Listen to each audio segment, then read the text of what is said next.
I want to read this. It says, quote, "We have also considered that at trial, Mr. Biden would likely present himself to a jury, as he did during our interview of him, as a sympathetic, well-meaning elderly man with a poor memory. Based on our direct interactions with and observations of him, he's someone from whom many jurors will want to identify reasonable doubt.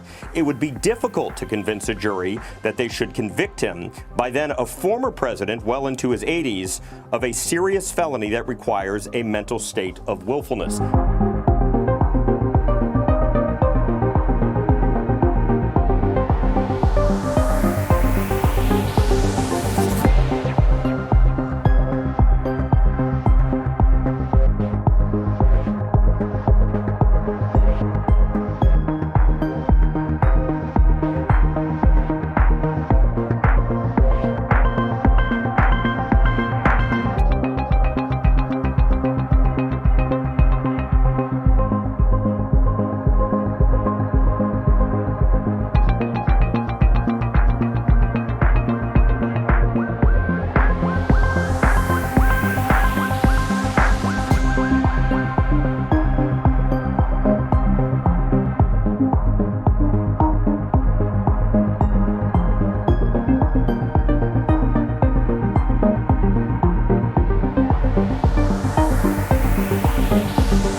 US President Joe Biden has been described as, quote, a well-meaning elderly man with a poor memory, and that he couldn't remember when he was vice president.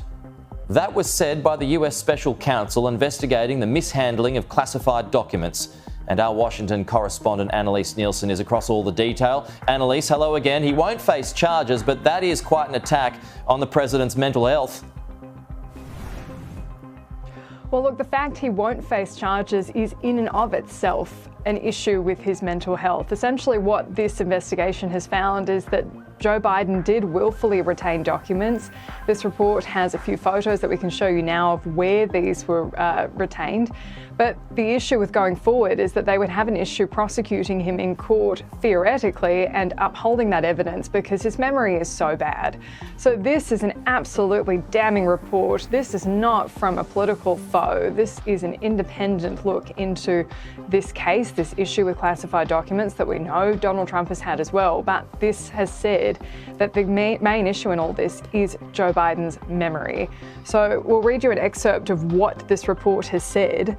In part, it's a very lengthy report, but it said Mr. Biden's memory also appeared to have significant limitations both at the time he spoke to Swanitzer in 2017 as evidenced by their recorded conversations, and today as evidenced by his recorded interview with our office. Mr. Biden's recorded conversations with Swanitzer from 2017 are often painfully slow, with Mr. Biden struggling to remember events and straining at times to read and relay his own notebook entries.